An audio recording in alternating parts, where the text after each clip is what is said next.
I've learned from my father-in-law, who is a scientist. We had a conversation about this years ago, and it's really stuck with me. Science welcomes new information. Science celebrates the idea that you could learn something that would prove something else wrong, because ultimately what they say is, now we know better. Whereas I'm afraid in our culture at large, we condemn those who change their minds. Many moons ago, there was a presidential election in which maybe it was Bill Clinton was accused of waffling, as if maybe changing your mind was something to be scorned or ridiculed. And science is the opposite. It's like, oh, we were wrong about that. Isn't that great? Now we know better. Other parts of life would say, whoa, whoa, whoa, who was lying? Yeah, you know, who was telling, you know, fake news earlier about this, that, or the other? Science is the opposite. Great, now we know more.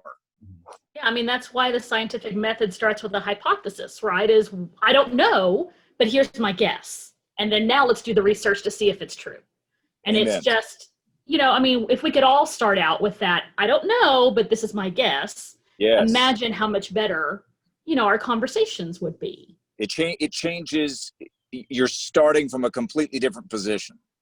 Yeah, and to add, science doesn't depend on the single narrative either. You have your hypothesis and your test, and you move through it. Someone else has to replicate it again and again and again. And as Grant said, you know, we have this culture where, you know, changing your mind is a bad thing, but we also have this culture of, oh, see, here's this thing that is saying what I believe, and it looks like what these other things aren't saying. And right. Therefore, how I'm feeling, how I'm thinking is correct.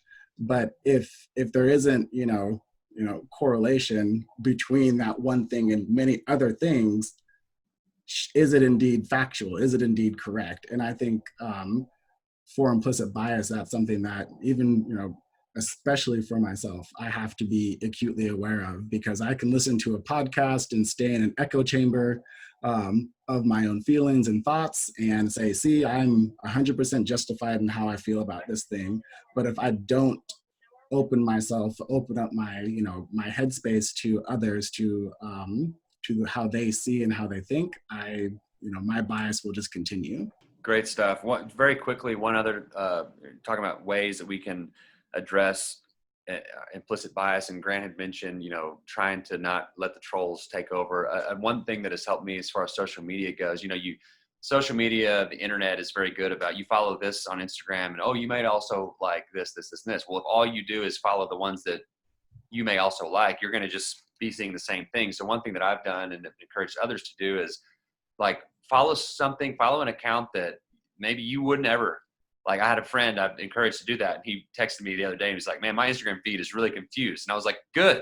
Like, let's see some of that other perspective, because if all you're looking at is the stuff that you agree with, like, nothing's going to change there. So, and Mark, when you train people physically, I know you've done this with my son, Nick, you've used that language of confusing your muscles. And, right. and what happens when you do that? You get stronger. Yeah.